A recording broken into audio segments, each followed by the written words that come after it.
A group of family members were playing the card game Hearts over the holidays.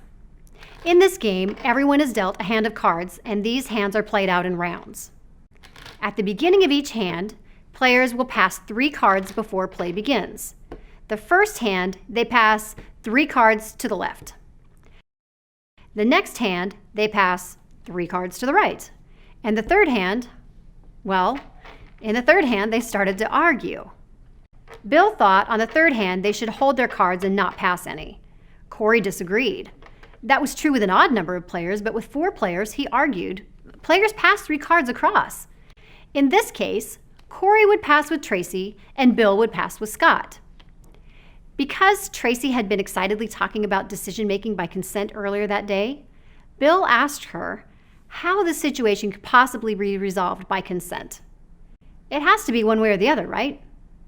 Either they pass or they don't. The choices are clear-cut. The usual ways they might have resolved this problem involved power and control.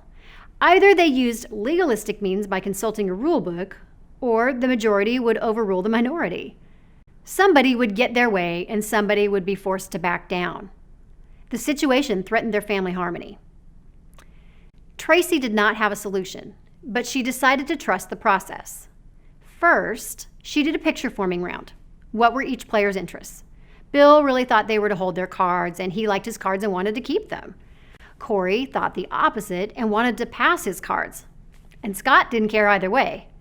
Tracy did not either. They went around and got everyone's point of view, not just the two in conflict. The next step was to develop proposals. Tracy asked the both and question. How could both Bill keep his cards and Corey pass his cards? As soon as Tracy asked the question, someone suggested a resolution. Bill and Scott hold, Tracy and Corey pass. If their purpose that day had been to have a regulation game of hearts, they could have brainstormed a different solution. Instead, their primary purpose was to enjoy their family time together. Tracy then tested this proposal for consent. There were no objections, just a recognition that it was unusual.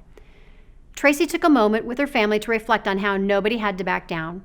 Nobody gave up power or what was important to them.